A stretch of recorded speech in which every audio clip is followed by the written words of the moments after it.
Nous vous invitons à vous abonner si ce n'est pas encore fait, à activer la cloche pour être au courant de nos prochaines vidéos, à nous suivre sur nos réseaux Facebook et Instagram. Bon visionnage et prenez soin de vous.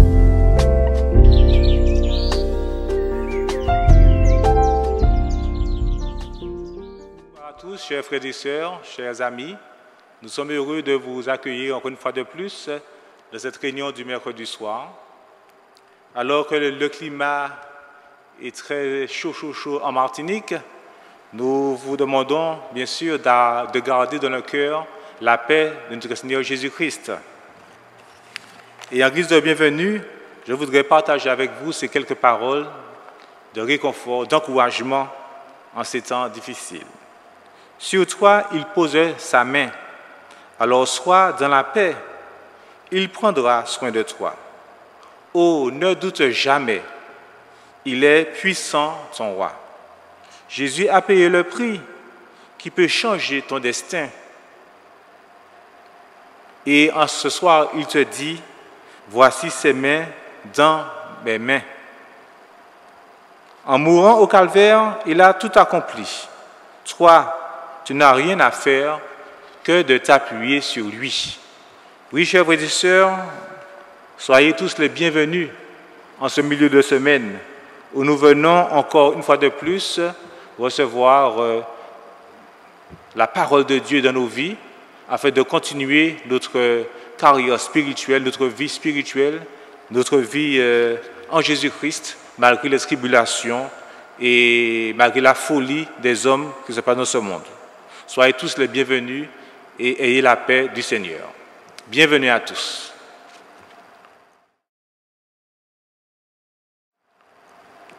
Avant de débuter notre réunion de ce soir, nous allons prier premièrement.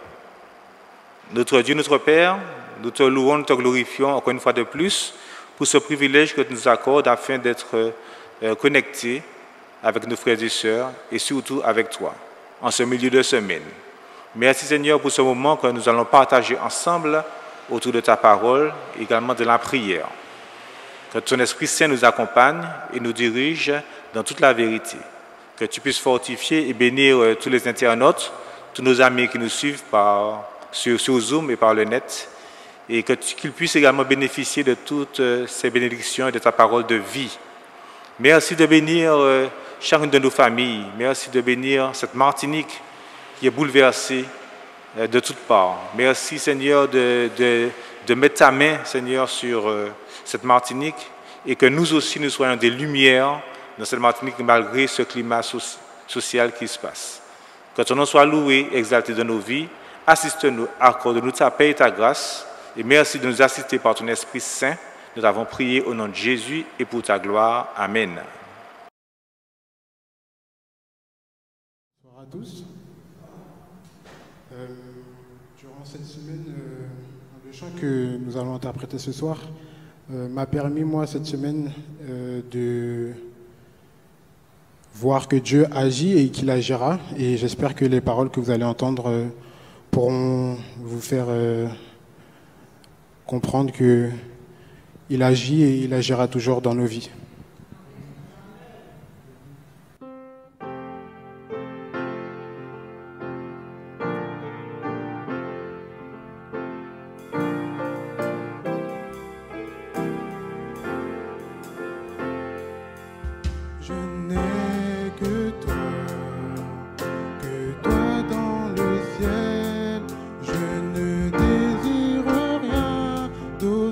Que toi sur la terre.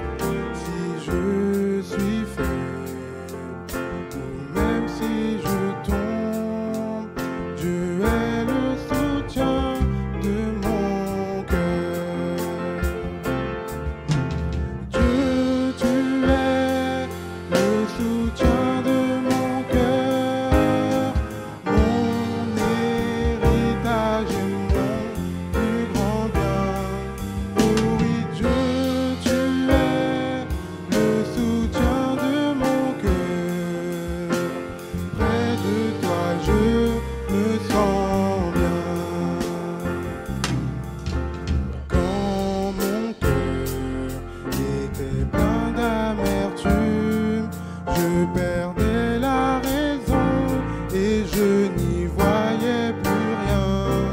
Mais Dieu s'approcha pour me saisir la main. Dieu est le soutien de mon cœur. Dieu, tu es le soutien de mon cœur, mon héritage et mon plus grand bien. Oh oui, Dieu, tu es le soutien de mon cœur. Près de toi, je me sens bien. Près de toi, je me sens bien. Près de toi, je me sens bien.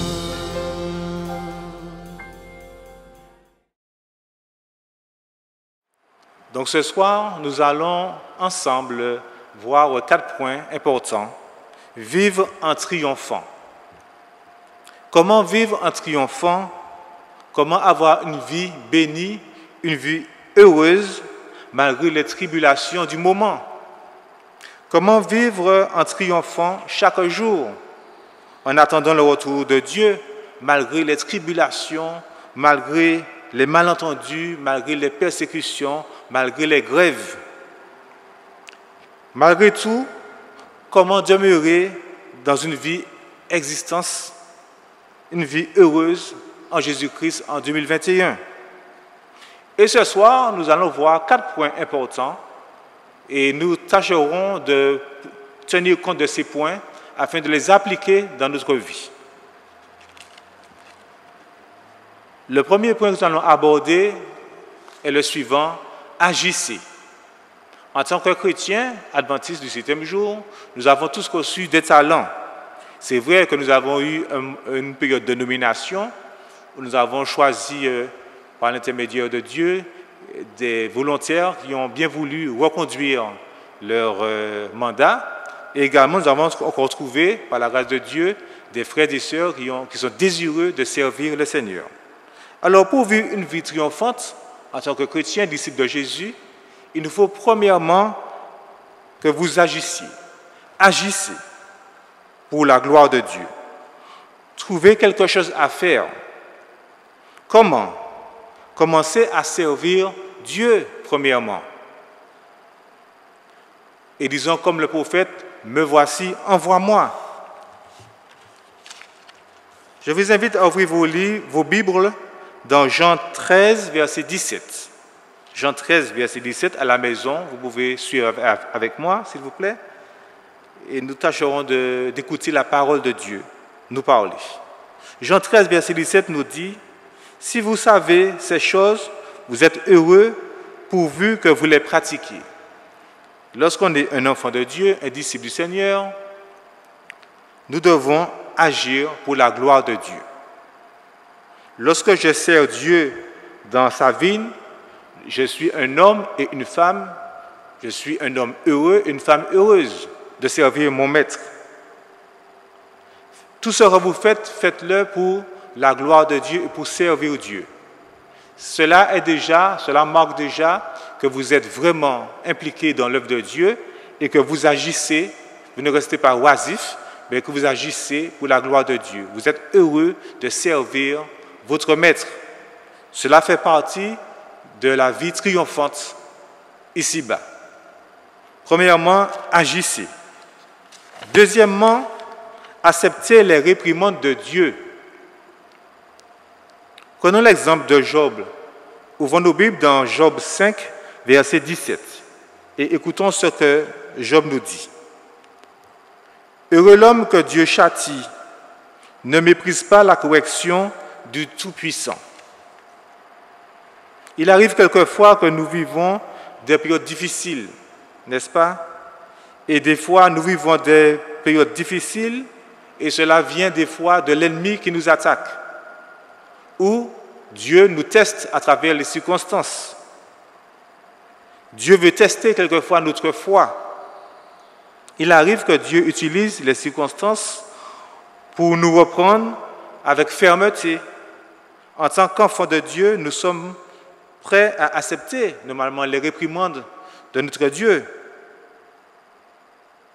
Lisons ensemble Hébreux 12, verset 6. Écoutons bien ce que le prophète nous dit ici. Car le Seigneur châtie celui qu'il aime. Il frappe de la verge tous ceux qu'il reconnaît pour ses fils. Donc effectivement, Dieu nous châtie avec amour, car il veut nous redresser. Rien n'échappe à notre Père céleste. Le Seigneur n'est pas l'un de ses parents qui sont désemparés et qui laissent leurs enfants agir à leur guise. Non. Nous servons un Père qui est aimant, bien sûr, et il nous rappelle à l'ordre de temps en temps. Nous sommes ses fils et ses filles. Nous lui appartenons, ne l'oublions pas. Donc, chers frères et sœurs, il nous faut accepter les réprimandes de Dieu. Non parce qu'il ne souhaite pas que nous profitions de la vie, mais parce qu'il a une vue d'ensemble et il désire, bien sûr, notre bonheur. Le bonheur véritable consiste à être agréable à Dieu, bien sûr, et à vivre dans l'obéissance à notre Dieu. Accepter les réprimandes du Seigneur également, c'est agir en bon chrétien. C'est obéir à Dieu et accepter également ce qu'il nous promet comme projet qu'il a pour nous. Pas pour nous de façon égoïste, mais dans la mission qu'il nous a confiée. Troisième point, apprenez à demeurer dans le refuge de Dieu. Il y a un verset que j'aime beaucoup qui se trouve dans Proverbe 18, verset 10, que nous allons lire. Proverbe 18, verset 10, qui nous dit « Le nom de l'Éternel est une tour forte.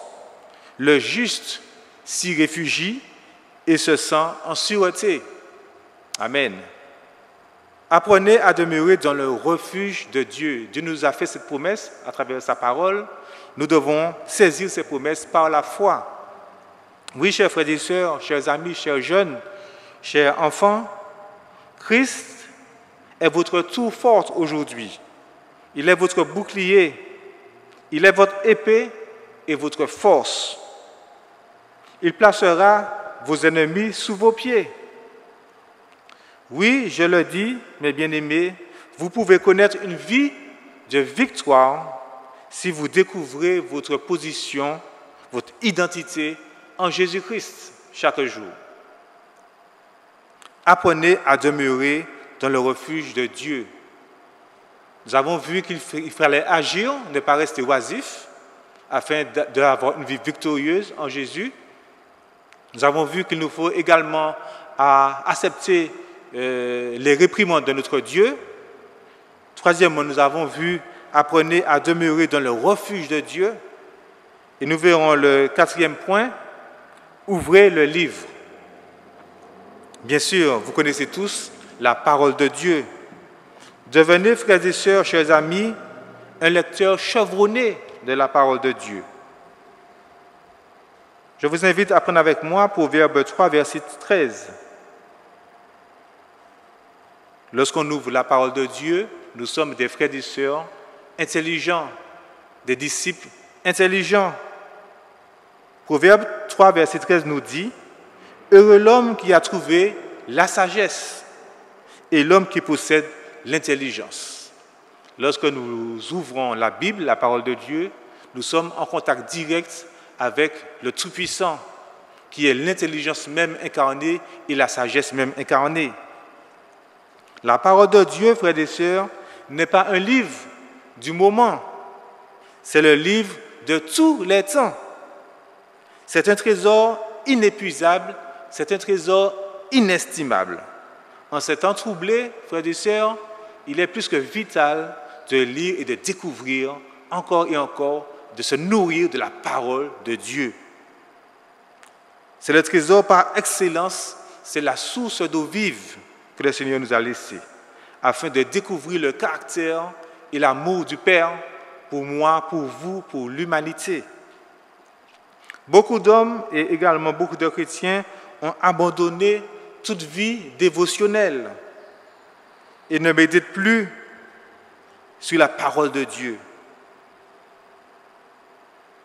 Et il est important pour nous, frères et sœurs, de ne pas être de ceux-là, mais d'être des lecteurs chevronnés de la parole de Dieu. L'adversaire le sait.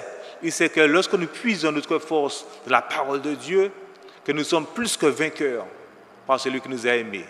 Rappelez-vous, lorsque Jésus était dans le désert, il a lutté, non pas avec les mains, ni avec ses pieds, mais il a lutté parce qu'il avait la parole sous ses lèvres.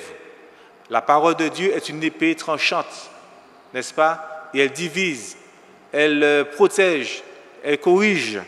Et nous aussi, aujourd'hui, en 2021, en cette fin d'année, nous avons plus que besoin de lire cette parole, de la méditer, de la pratiquer et de la vivre. Il est écrit également, chers frères et sœurs, que nous devons chaque jour nous nourrir de cette parole et que cette parole soit une source d'eau vive dans nos vies. Oui, mes frères et sœurs, nous sommes tous impliqués dans ce vaste conflit entre le Christ et Satan. Concernant, bien sûr, le caractère de Dieu est sans faille. Nous savons tous que nous sommes un spectacle au monde, dans l'univers. Et cette controverse a éclaté depuis le ciel. Nous le savons, nous connaissons l'histoire. Nous savons comment l'ennemi s'est rebellé au ciel. Et nous aussi, nous avons comme héritage cette rébellion. Comment l'ennemi a incité les hommes à détester Dieu ainsi que sa parole de vie. Qu'est-ce que cela a produit? Cela a produit en vous et en moi une altération de l'image de Dieu dans l'humanité, la perturbation du monde créé et sa destruction lors du déluge, par exemple. Nous sommes devenus le théâtre, n'est-ce pas, du conflit universel dont, en fin de compte, l'amour de Dieu sortira plus que vainqueur. Jésus-Christ nous le rappelle chaque jour et son amour sera réhabilité car il a le dernier mot. Si nous nous plaçons du côté du vainqueur, qui est Jésus-Christ, nous sommes plus que vainqueurs par celui qui nous a aimés.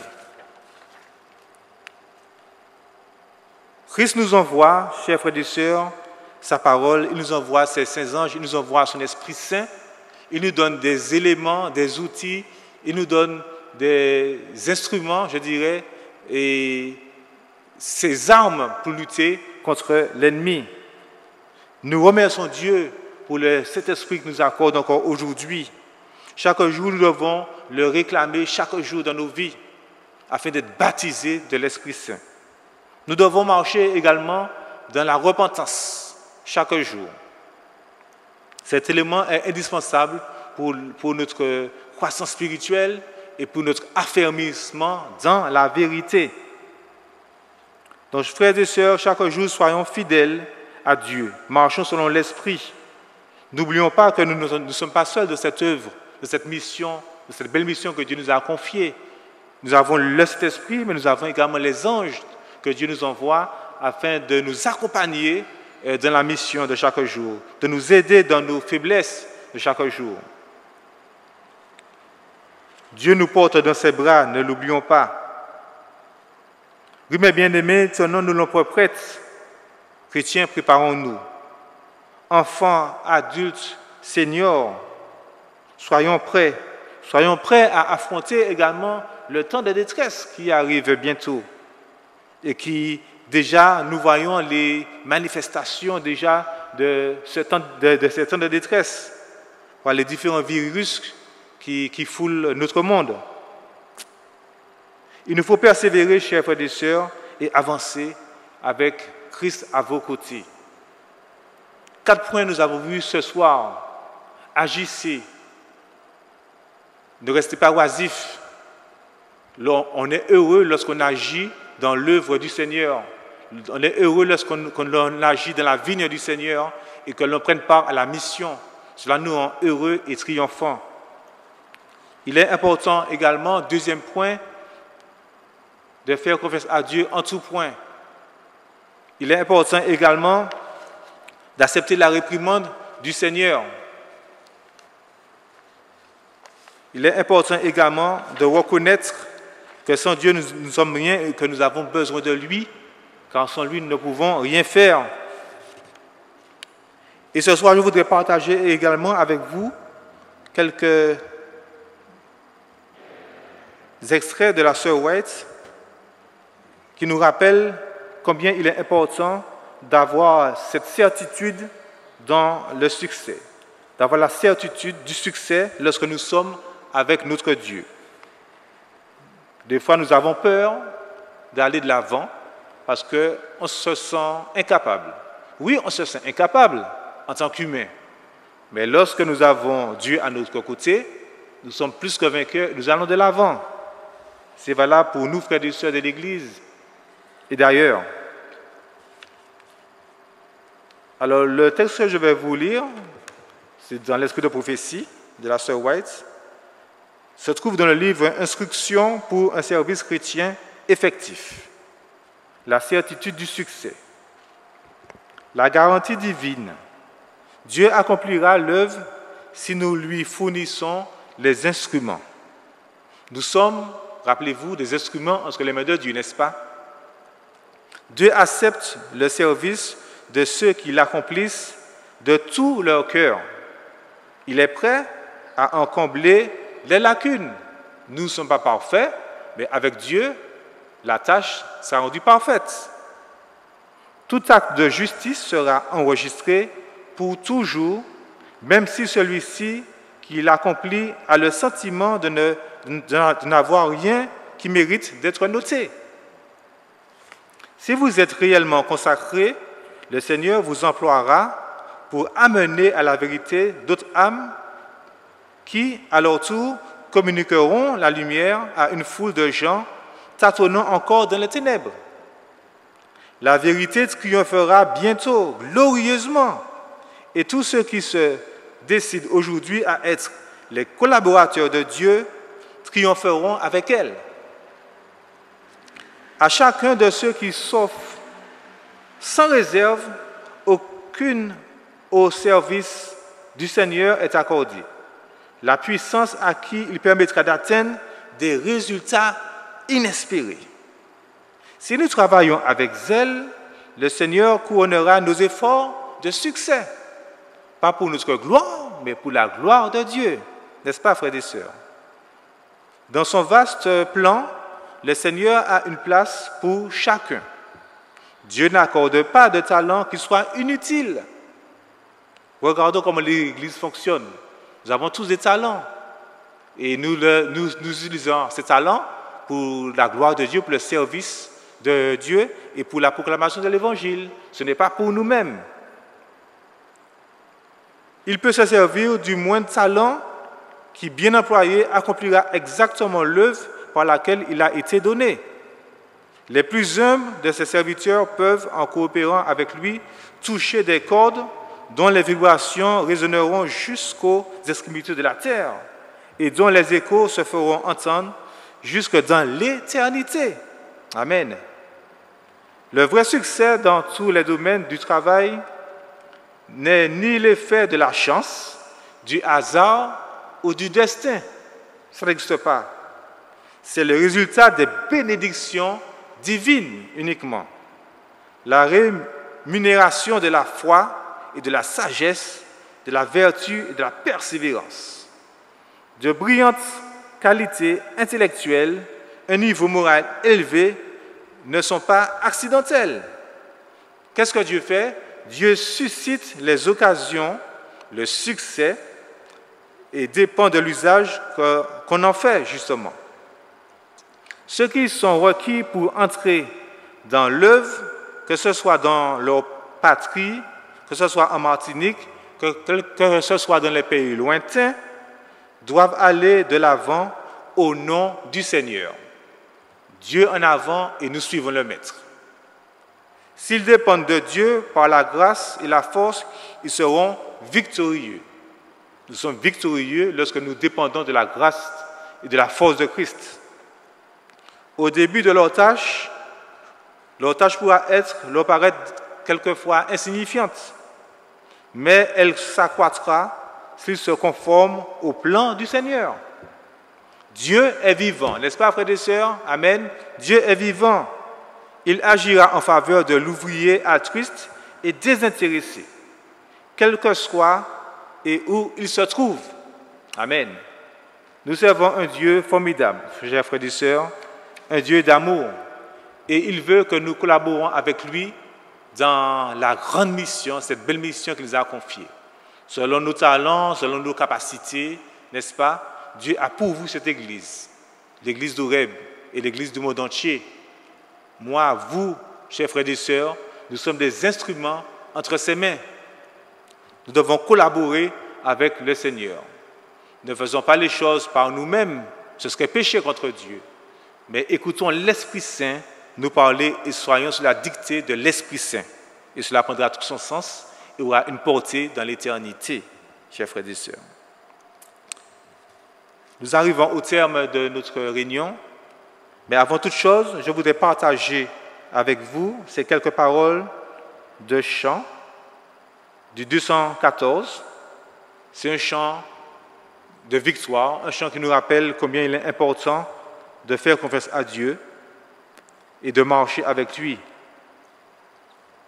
Donc le 214, vous pouvez prendre ce chant également, ce numéro à la maison. Ce n'est pas un chant qui est très connu, mais les paroles sont vraiment importantes et profondes. Donc lisons ensemble au 214, à partir de la deuxième strophe. Sous nos yeux, le monde se meurt dans la nuit. Le mal surabonde et la paix s'enfuit. Frères, la lumière vient sur nous du ciel. Montrons à la terre son Emmanuel. Ne prends nul relâche ô peuple de Dieu et sois pour la tâche baptisé de feu. Vers tous les rivages s'en vont tes enfants, ô peuple sauvage les plus ignorants. C'est l'appel suprême qu'adresse en tout lieu l'évangile même du roi, d'un grand roi des cieux. De tout cœur l'implore que sur tout enfin se lève l'aurore du salut divin. Messagers, mes frères et sœurs, de ce jour, à vous nos prières, à vous notre amour. Lutte en la vallée, veille sur les monts, une est là la mêlée, et nous combattons. Bientôt, dans sa gloire, reviendra Jésus. Peuple de victoire, marche et ne craint plus. Amen. Oui, avec ces quelques paroles, nous devons avoir confiance en notre Dieu, reprendre courage et aller de l'avant. Nous ne sommes pas seuls, Dieu est là à nos côtés et il nous guide chaque jour sur cette terre. Alors que nous sommes en moment de prière, je voudrais également avoir quelques sujets avec vous. À la maison, après cette réunion, je vous invite à prier en famille pour que nous puissions, en tant qu'enfants de Dieu, méditer chaque jour, prier et étudier la parole de Dieu. Vous allez demander à Dieu chaque jour d'avoir cet engouement, cet appétit, je dirais, pour la parole de Dieu, encore plus que jamais. De prier également pour nos membres baptisés, qui ont été baptisés cette année, et ceux qui désirent se baptiser également en cette fin d'année. Pensons à eux afin que Dieu puisse sceller cette conviction et cette décision fermement dans leur cœur. Et ensemble, ce soir, avec moi, je ferai une prière spéciale. Nous allons prier pour tous ceux qui ont accepté également et ceux qui ont été reconduits pour cette année 2022 à accomplir leurs tâches avec fidélité, avec force, avec amour et sous la dictée de l'Esprit Saint. Donc, ensemble, je vais prier pour ce premier sujet et à la maison, vous allez prier après ce moment de réunion, vous allez prier pour que les membres d'Église, nous, membres d'Église, que nous puissions étudier encore la parole de Dieu et prier pour nous baptiser. Donc, vous allez faire cela en famille. Ensemble, nous allons prier pour ce premier sujet, des nominations 2022. Donc, baissons la tête à la maison, prions ensemble et recueillons-nous. Notre Dieu, notre Père, nous te présentons encore une fois de plus un sujet important, les nominations. Nous te remercions encore une fois de plus, Seigneur, d'avoir agi sur ta dictée et merci pour tous ceux qui ont accepté encore d'être reconduits pour l'année 2022 à Horeb. Nous te remercions pour les nouveaux membres encore qui ont accepté de nouveaux postes, de nouvelles responsabilités. Et nous te demandons, mon Père Céleste, de nous joindre de ton Esprit Saint, que nous puissions conduire ces départements avec amour, avec sagesse, avec l'aide de ton Esprit Saint, et que l'on puisse travailler en étroite collaboration avec l'Esprit Saint, entre frères et sœurs, et collaborer dans l'amour, dans le respect. Merci Seigneur de nous diriger, de nous conduire, de nous donner la force et le courage malgré les tribulations du moment. Merci de fortifier le corps pastoral, de fortifier tous les responsables du département. Merci encore pour la partie technique également que tu nous as donnée, la partie vidéo, la partie informatique et sono. Merci pour ces équipes qui sont sans relâche présents et qui répondent à l'appel afin de diffuser, Seigneur, ces réunions, ces informations. Merci pour cela, que tu puisses les fortifier, eux et leurs familles, et qu'ils puissent encore continuer en 2022 cette belle tâche que tu leur as confiée. Merci de mettre ta main sur l'église d'Horeb et que tous ensemble, que nous puissions avancer avec toi, combattre le mal sous toutes ses formes et donner la victoire à Jésus-Christ dans notre vie. Que tu puisses nous bénir encore une fois de plus en cette nouvelle année 2022 concernant la mission qu'on nous a confiée à l'Église, mais également à l'extérieur de l'Église. Et de nous être des lumières en 2022 encore et encore pour tous les Martiniquais et que tous ensemble, unis dans l'amour de notre Seigneur Jésus-Christ, que l'on puisse voir des personnes se donner à toi. Tu nous dis de semer et nous voulons semer et c'est toi qui récolteras. Mets ta main, mets ta grâce sur chacun de nous, mon Père Céleste. Alors que nous allons nous séparer, que tu puisses, Seigneur, bénir tous nos internautes, tous nos frères et sœurs, tous nos amis qui nous ont suivis et que nous puissions trouver force et consolation dans ta parole et mener une vie triomphante en Jésus. Aide-nous à être heureux de te servir, heureux de t'appartenir, heureux de pratiquer ta parole de vie dans nos vies de chaque jour. Reste avec nous, Seigneur, en ce soir. Aide-nous à passer une bonne soirée et une bonne nuit. Merci de mettre ta main sur cette Martinique encore, malgré ce climat, et merci de trouver des solutions. Nous remettons tout entre tes mains. Nous t'avons prié en Jésus, ton Fils, et pour ta gloire. Amen. Amen. Donc, à la maison, chers frères et sœurs, nous continuons à prier pour les membres qui vont se baptiser, ceux qui se sont baptisés cette année également. Et nous allons continuer à prier également pour que nous puissions garder cet esprit cette détermination à pouvoir lire la parole de Dieu, d'accord, et à étudier surtout sa parole et l'esprit de prophétie. Donc, frères et sœurs, chers amis, chers internautes, que Dieu vous bénisse tous en ce milieu de semaine. Nous vous souhaitons une agréable fin de semaine avec Dieu à vos côtés. Et soyez vigilants et restons en prière. À sabbat si Dieu veut et bonne soirée à tous.